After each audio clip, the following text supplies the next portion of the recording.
It's intermission time. It's great to get out to the movies. I'm Megan, and I host this podcast called Intermission, produced by the Synagogue. And Pete, can you introduce yourself for the listener of who you are, what you do? My name is Pete Oz, and I am the director of the feature film ERUPCJA.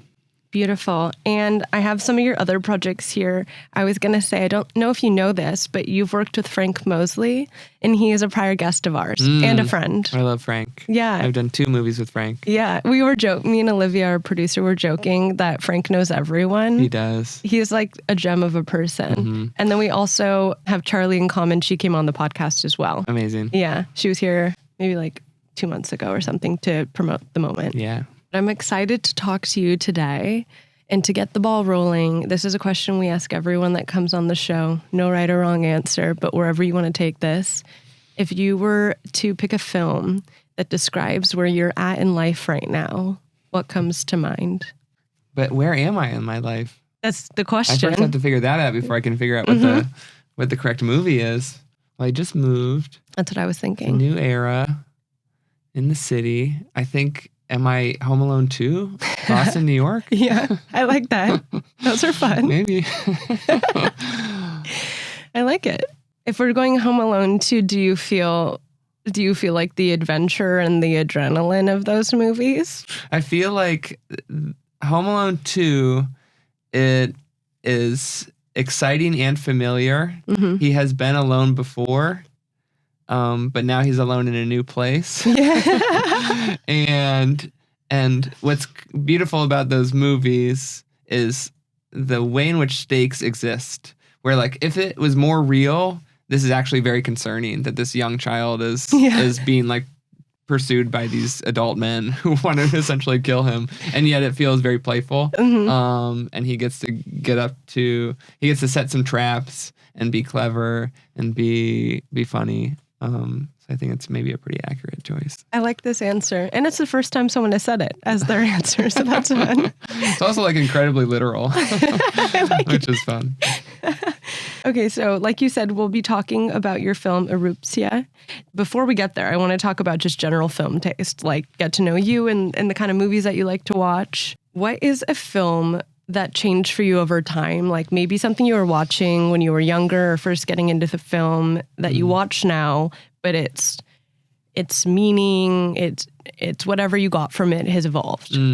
The first movie that came to mind is Eternal Sunshine, which I didn't like the first time I saw it. That's crazy. And it's a beautiful lesson about how we receive movies when we watch them. We bring so much of ourselves. It has to do with who we are, even more than like necessarily what the movie actually is. Completely. So who was I then? What was I looking for? What was my level of awareness? What had I eaten that day? How much had I slept the night before? All these things can actually impact how we receive the movie that we're going to be watching. And then the other thing that I thought of was just was actually like novels, like The Great Gatsby, not the movie The Great Gatsby, but like these books that I read in high school.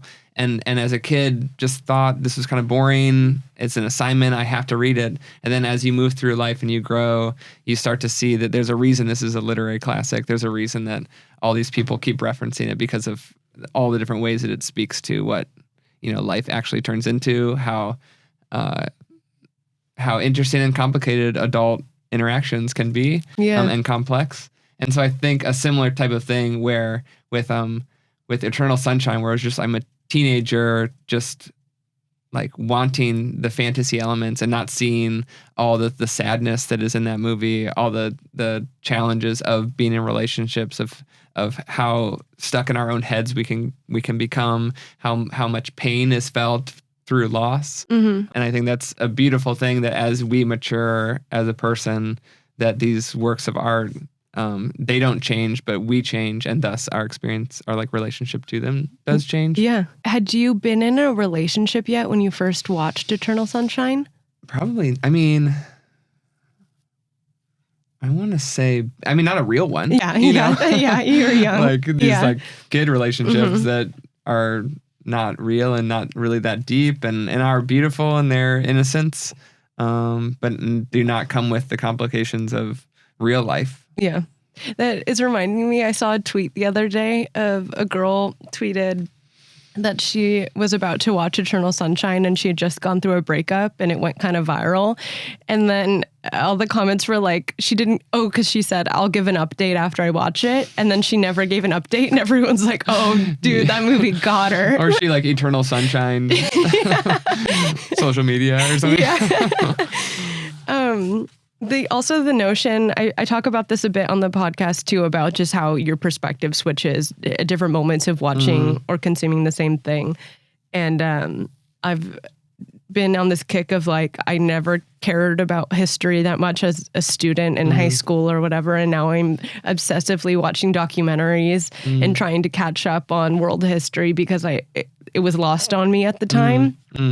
And again, that can be applied to films. And this is a spoiler. We will talk about your film shortly, but that Eternal Sunshine is actually a really poignant film to reference with your film in regards to like how you view relationship dynamics. Because if I would have watched your film when I was in high school, I would have had a completely different feeling about the main character.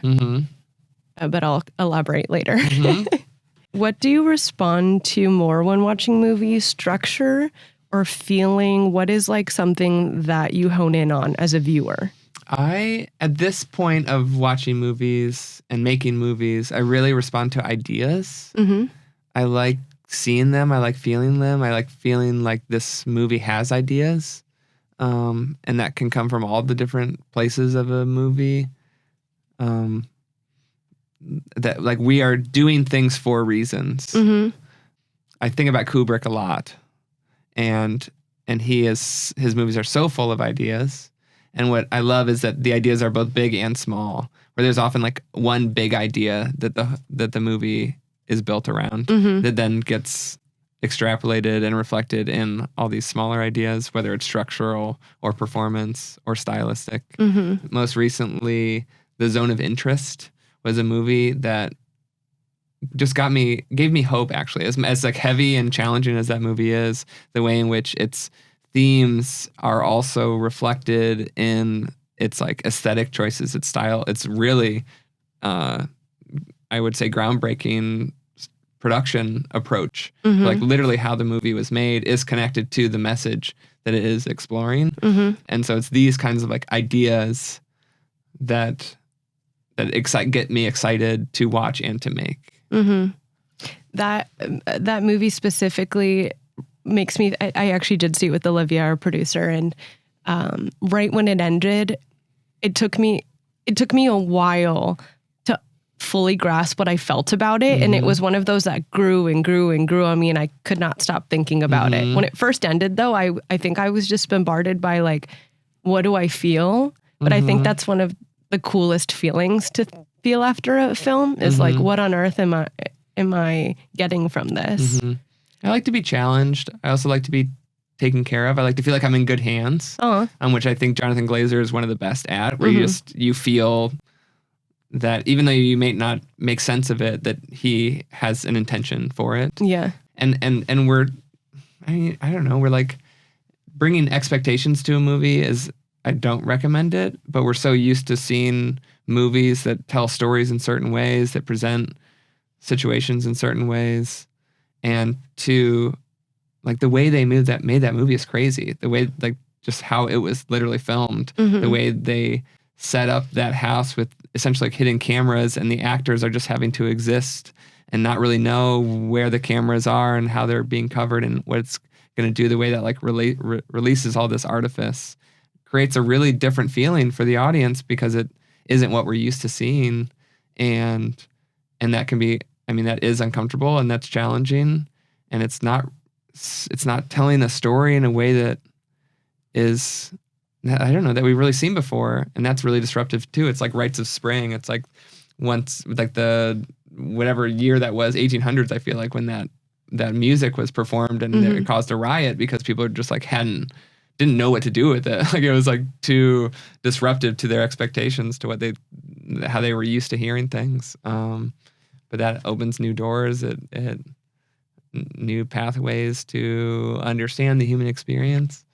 It's like, that's a great thing. I don't know. It's amazing that he was able to figure that out and execute it the way he did. It must have also been so fun for the actors to be challenged in that way. Mm-hmm. It's like a blend of theater acting and film acting in a way. Mm-hmm. And like in cosplay and Yeah. just reality and like, what a heavy topic to have to embody. Yeah. And what a gift to us, the audience, to get to not be the ones who had to embody it. Yeah, You yeah, know? fair. What is a movie this past year? When I say also, I would like to clarify. When I say this past year, I don't mean the literal January to now. I mean a year ago from today. Mm-hmm. But just something that stuck with you, a film you want to highlight that you really enjoyed. The film I talk about when I find myself in this conversation about what have you liked recently is a movie it's yet to be released. I saw it on the festival circuit called It Ends Okay. that Neon is going to put out later this year from this director Alexander Olam. The movie plays like a Twilight Zone episode, which I loved the Twilight Zone. Yeah. I loved the simplicity and metaphor of how the Twilight Zone functioned with each episode. And it's a movie about these 4 Gen Z friends going on a road trip, and they end up on a road that doesn't have an exit. Okay. And as they're driving, the car is not running out of gas. They're not getting hungry or tired, and the road is endless. And they will see like another car on the side of the road, and they'll stop. And no, anytime they stop, within 90 seconds, a horde of screaming people come running out of the forest, and they have to jump back in the car and keep running. And so it has all these different elements of both like horror and also like a Linkletter hangout existential comedy as these kids are just killing time, and then works so beautifully as sort of a metaphor of what it's like to live in the world right now, to grow up, to be a youth transitioning into adulthood, leaving college, trying to figure out what to do, and sort of like realizing the existential crisis of just like life is just life. It's just an endless road until you do or don't get to the end. He's a really talented filmmaker, a really cool person. Neon's putting out the movie. Neon's already going to be putting out his next movie. The fact that they're already sort of like committing to him as an artist, like I'm really happy about. So that's the movie that What was the director's name again? His name's Alexander Olam. This sounds like something I'm very excited to watch. It was at South by last year. Cool. I saw it at the Overlook Film Festival. Oh, I'm so excited. In New Orleans, yeah. You It's super described it cool. in such a way that seems like totally the kind of movie I would love to see. Yeah, it's surprising. It is entertaining. It has a great ending. Oh, I'm excited. Cool answer. I'm very excited. You said it's coming out this year? Later this year. Okay, yeah, cool. yeah. What's a movie that really nails a specific relationship dynamic? Like it feels almost uncomfortably accurate of like, this is actually how relationships can be at times. I love The Graduate. And I love the way it shows this relationship between the parents and the child of Ben and his parents. And I guess the movie is very much with him. It's like from his point of view. And how we misunderstand our parents. We don't think they're that cool, but they're actually meaning well. But it's coming through in a, like they want the best for us, but the way they go about it sort of is extremely off-putting. Yeah. For us, the youth. That's the first one that came to mind. It's also what a perfect movie. Perfect movie. Yeah. I think I've said this on the podcast before. It's one of the only vinyls of a movie soundtrack I have at home. It's such a fun listen. Also, when I wrote this, obviously my head went to like romantic relationship, but then your answer made me think of how Lady Bird was a really cool mother-daughter dynamic that I hadn't necessarily seen on screen before, but I bet so many girls could relate to that like tussle and yelling, but then you love each other almost like sisters. And it's just like the transitions are so quick of escalating and de-escalating. Yeah. That comes across from these relationships that have unconditional love, and thus you can sort of let yourself be more volatile. You can treat them worse because you love them. Yeah. Which is not nice, but Yeah. it's real. So true. What is something you've become more critical in films now that you make them? I am very critical of how movies begin. Huh. What your first shot is. If you don't have an idea right away, I am disappointed. Even like the title sequence? Yes. The second the movie has begun, you need to be engaging me with ideas, with thoughts. That is what I want from you. And if you're not doing it, I start getting angry and I'm already ready to check out. I'm going to start the movie. Right? Then like start with an idea, start with a reason to keep watching. Making a movie, you don't necessarily know where it's all going to go, but you know it's going to begin, and you can and should very easily come up with an idea and execute it, so that right away we know we know what we're watching, even if you're intentionally setting us up thinking we're going to watch something and then take us somewhere else. Like I want to feel that from the filmmaker. I want to feel that an awareness that it knows what it's doing, that it's here to do something, not just to exist, not just to be a product to be consumed, but a thing that is active and alive. What is a film you think does that well? I mean, every Kubrick movie does that well, of course. All the good ones. One that I really, really love is Fargo. Fargo is one of my favorite movies. And the way that movie starts is with the info card that says this is a true story. And right away that is an idea. That's a genius idea. And it's a tricky idea because you don't realize they're lying to you. Yeah. But right away they are doing something. You know you were watching something. And then they just keep having ideas. Then the next thing it dissolves to white and you think, okay, we're white. And like it's a note. You think you just see white, but actually it's a snowstorm. And actually you're watching a car come out of the snowstorm and reveal itself. I love ideas. I like that they also carried that through the TV series too. I didn't watch the TV series. I really liked it. Cool. But that same, I think every episode starts with that as well. Like this is based on true events.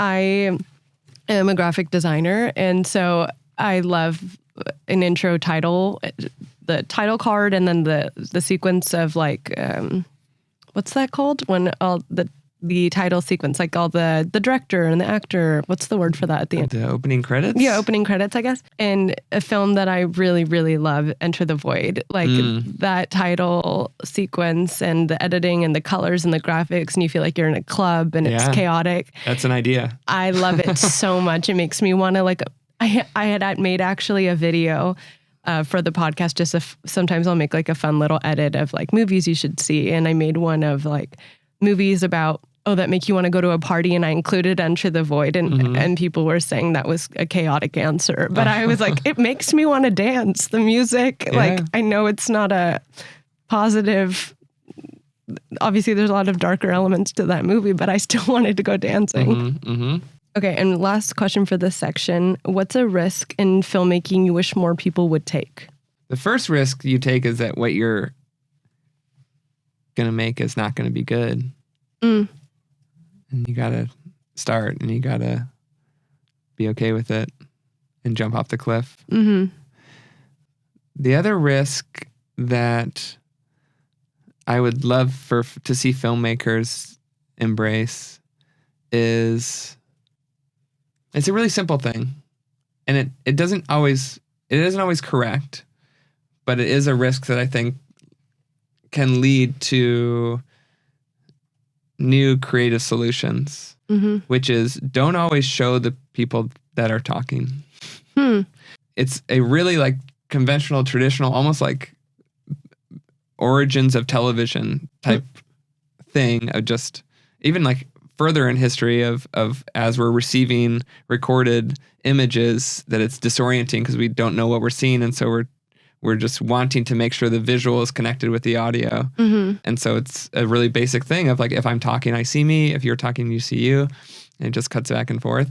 And I'm like, try not doing that in whatever way you want to, whether it's cut to the person listening, cut to something else entirely, cut to the outlet, cut to the plug of the device. I don't know. This is just in this space. Yeah. And what happens when you do that? What does that unlock? How does that change the way it's being experienced? How does it change the way we're hearing what's being said? What like additional layers can be added on top of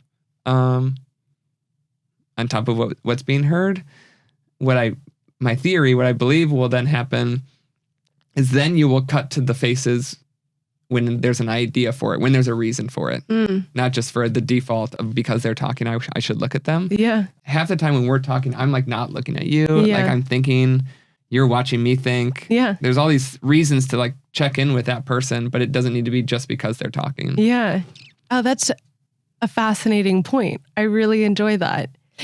In your film, I'm thinking of moments where potentially that happens, but I'm also thinking of there's cut twos of like context of flashbacks almost too that you utilize that I like, that give like clarity to the scenario.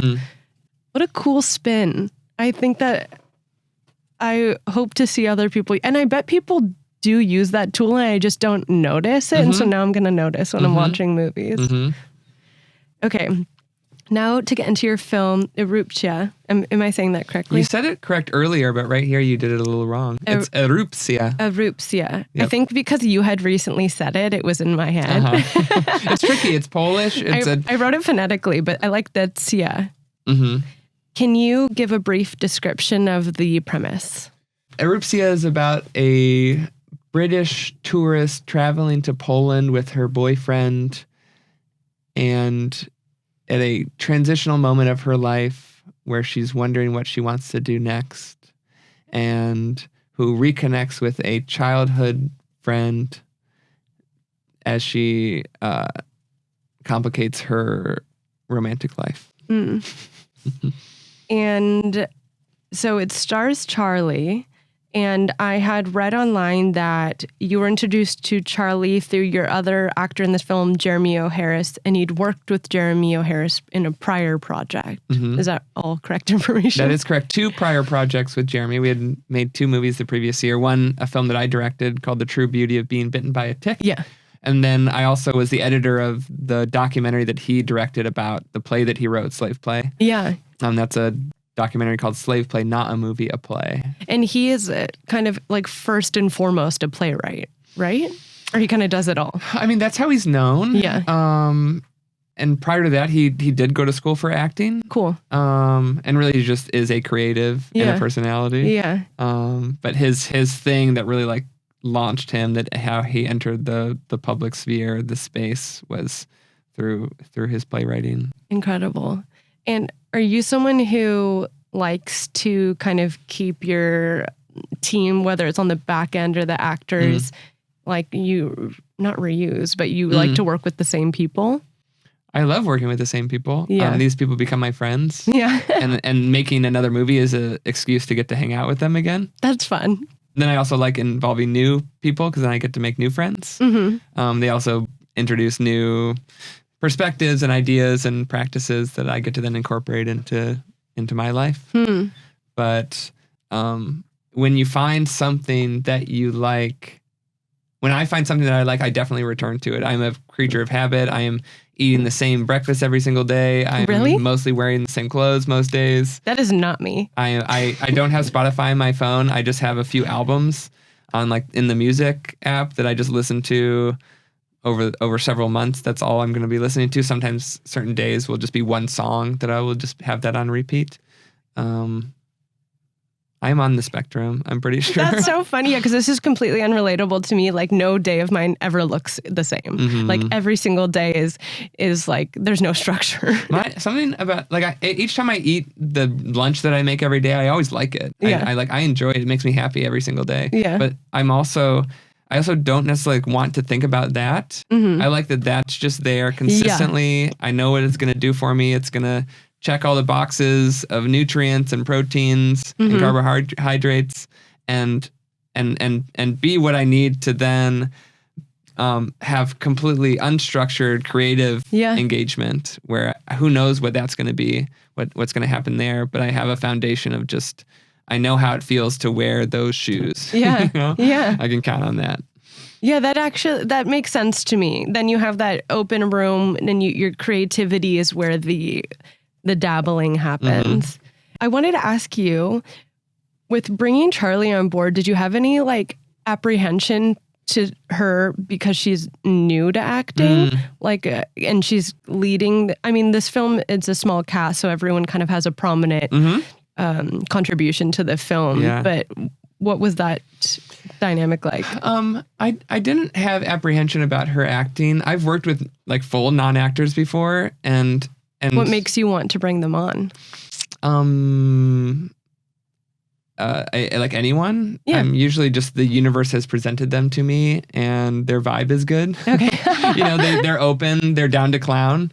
And I don't like questioning. I don't like analyzing in the moment. I like just following my intuition and trusting it. I can analyze it later and understand why I made that decision, and I often do. Because sometimes things go wrong, and you also need to be like, what feeling did I follow and what feeling did I ignore? So that the next time I'm in that situation, I can make a decision slightly better. But when casting with these people, whether they're non-actors or whether they're international pop stars, it's like following a vibe. It's following an intuition. With Charli, it was very clear this is a very like intelligent, good human. Like that's rule number one of like, do I want to spend time with you? Yeah. And then her openness to the process, the questions she asks, the answers she gives, all just further inform that this is a person who is ready to experiment, who's ready to be challenged, who's ready to trust, and ready to go on an adventure with me. And so like the actual acting of it, we can find that together. Yeah. If we can riff, if we can vibe. When I had her on, I guess my first takeaway was like, oh, this is someone who loves movies. And that was fun. I assumed just because of what I had like interviews and I'd seen, but her love for films was evident. And then I also thought she has really good taste. And so when I first heard about your film, I was like, this is exactly what I thought she would do. And it just felt really like serendipitous to me from like the outside. Like this is a perfect match. This is what I would assume she would watch. So it's fun that she's in it, you know? Totally. Well, actually, first of all, I want to give some compliments. I love the font of the title. Did you work with a designer, or was that your vision? One of my best friends is my graphic designer. He does all the graphic design. For all your films? For all my films. Cool. I trust him. I like watching other people do their thing. Yeah. And he came to visit. He came to Poland during the shoot, and he went around. He sort of like did his own typographical study of observing what was going on there. And he was like, this is the font. This is what it should be. This is how it should be. It's very nice. And I'm like, I love it. No notes. No notes. And also the color like transitions you have in the film too are fun, and they go with what you were saying, where you need to grab someone's attention and give them the premise of the film, and you have the shots of the volcano. I'm curious where this movie started in your head. Like, was it the plot? Was it the location? What was it? The way I think about it for these movies I've been making, I made a movie a year for the last 5 years, and then each of them starts the same way, which is a location that's narratively inspiring in some way. For this one, it was Warsaw. I was living there. I was falling in love in Warsaw. I was falling in love with Warsaw. I wanted to make something here, and then the universe just like presented this volcano thing. I was talking to this guy, and I mentioned that I was living in Warsaw, and he said, oh, I was stuck in Warsaw for a month back in 2010 when that volcano in Iceland erupted. And I heard that, and I thought, that is interesting. Also, I was living in Iceland in 2010. So this is like coincidence, serendipity. Yeah. So we'll use that. And then I do work very intuitively, and after the fact, I can reflect on what were the seeds that were being planted, because I'm very open. I'm very letting like whatever I'm going through get poured into this stuff that we're making. And living in Warsaw at the time, I was really romanticizing the idea of becoming European, and I was also facing the reality of becoming European. And so that was something that I was very tangibly experiencing. So as we eventually collect these collaborators, these writer actors, and I'm engaging with them, we write the movies together. So I'm engaging with them also about what's going on in their lives and what kind of character do they want to play? What do they want their character's name to be? All those sort of questions. I'm also realizing how my experience of romanticizing a place can also get filtered into these characters who are at this transitional point of their life and have romanticized their past, their connections, the idea of what their life was going to be or could be. And so those things all kind of like get mixed together into the pot that becomes ERUPCJA. What a cool way to come about a film. It reminds me of the point you made earlier about restructuring the camera angle and how you seem to be someone who likes to deconstruct a process and do it in a completely different way. My first movie I made the normal way, and it wasn't the normal way. I wrote a script, I got a crew, I went to a location, and we made a movie, and the movie's really cool and beautiful, but the experience of it wasn't right. It wasn't what I was looking for. Yeah. And I was like, what am I looking for?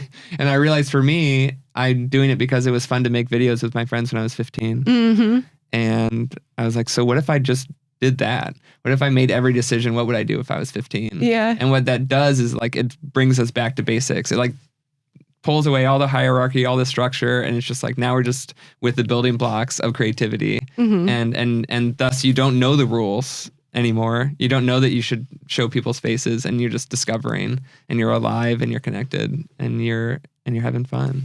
That makes me think of, I keep referencing of things I saw on Twitter. I'm on Twitter too much. But, anytime someone will post something like really strange or out there about their day-to-day life, like a bit right now that people will respond with is like, I'm not taking advantage of my free will enough, like as like a joke. And but it's so true. Like we create these little constraints of what a job should look like. And it's like, we have free will. It doesn't need to look like this. I'm a big fan of asking questions, of challenging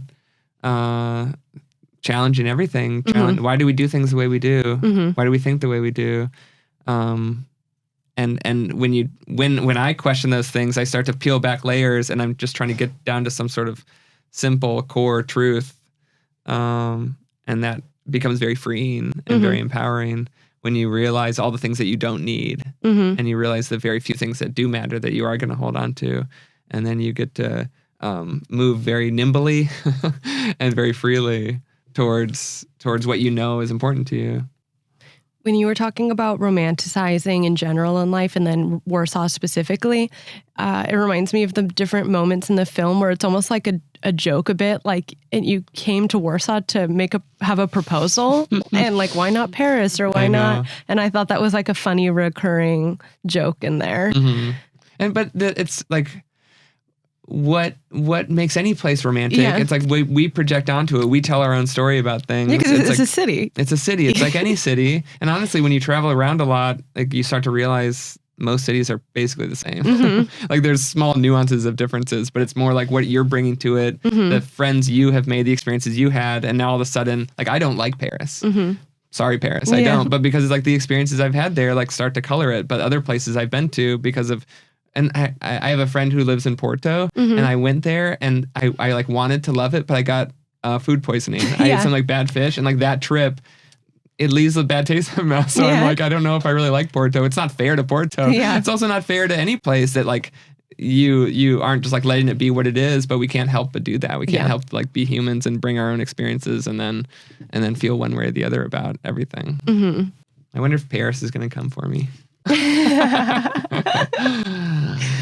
I am curious, since we're talking about films and the creation of the film, and you're kind of letting it evolve and be collaborative, how different was the end result versus what you imagined it would be prior to making it? That question's really tricky for me as a filmmaker, because I very intentionally enter with as little expectations as possible. And part of the experiment I've been doing with these 5 movies is like, what do I need? How little can I show up with as far as an understanding of where I'm going to end up?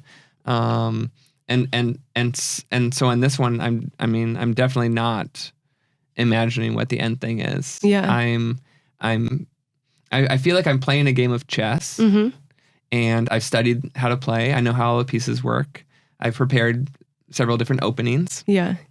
We'll do those openings. We don't know where the game's going to go. We don't know what our opponent's going to be doing. Yeah. At a certain point, I don't know how well you know chess, but there's... Not well. So it's a complicated game, and there's all these different pieces, and the masters, the grandmasters, will prepare openings where it's like, if you do this, then I'll do this, and then I'll do this, and then you'll do this. And they have it memorized intensely up to like the 30th move, let's say. And beyond that, they're out of their preparation, and now they just have to play. I feel like I'm in an acting class right now, and I'm like, that's kind of acting, you know, like you do all the preparing, and then the minute you get there, you're like, you just have to be in the moment. And then you're in the moment, and you're functioning, and they actually function intuitively, like the way that when they talk about it, how they play, they just say like, I feel like this is the best move. And even though you could analyze like a computer would, of like, you could do this, you could do this, you could do this, you could do this, because they're playing a game where there is like a time constraint, that they don't have time to do all the analysis. They just have to trust that they've done the work, that they've internalized the game, and they understand it enough that their feeling, their intuition is correct. Yeah. And the grandmasters have a really strong intuition and are able to consistently find the best move. And I feel like that is how I approach the filmmaking as well, where it's like we have some understanding of how we're going to start, but at a certain point we're going to enter the unknown, and we're just going to trust that we've practiced enough, we've studied enough, that we will find our way to the end game and checkmate. But the other thing I just want to say about like the idea of like, like how connected is the end result from what you thought it was going to be. And like for me, I'm trying to make films that are alive, that feel, not that the film feels like life, but that the making of it is like respectful of life. And in life, we don't know what's going to happen. We don't know where we're going to end up. And that is how we move through the making of the movie. And that is both exciting to us, the filmmakers, and I really believe that the process is the product, that like the experience the audience will have will also feel human, will also feel hopefully alive, and hopefully will make them want to go outside, will make them want to go live their life too, to enter the unknown, to not know where you're going to end up, to not know how the final product is going to look. I love that. I really loved this film. It felt very genuine. It felt very like, I know these people. I know this dynamic. The romanticizing of the city and romanticizing of the past relationships and how that kind of affects everyone else in your life. Like, I just really had a great time. So I just want to say thanks for making it. Thanks for watching it. And for the listener of the podcast, can you just let them know when and where they can see your film? The film is opening in theaters in New York and Los Angeles this weekend, which is April 17th. And then it will start expanding to other cities. Next weekend, I'm going to go to Chicago and Austin. And the week after that, I'm going to go to DC and Nashville and Cincinnati and San Francisco. So we have a website at ERUPCJA.film that has a listing of all the different theaters. That it's the biggest release of any of my movies so far. So it's exciting that like my sister in Oklahoma City is going to be able to watch it, and my mom in Tulsa is going to be able to watch it, and my friend in Maine is going to be able to watch it. That it is accessible in a lot of different places, more places than in my previous films. And so if you aren't in New York or LA, check ERUPCJA.film, and you'll see the listings of all the other theaters. Amazing. Well, thank you so much for coming on. And now it's time to get lost. Good evening. If you enjoyed this episode, be sure to leave us 5 stars on Spotify, Apple, or wherever you get your podcasts. To stay in touch, follow our Instagram page at It's Intermission Time and share with your friends. As always, Intermission is produced by Jazeel Chu and Olivia Dean, and of course, hosted by yours truly, Megan Braun. This episode is brought to you by The Synagogue.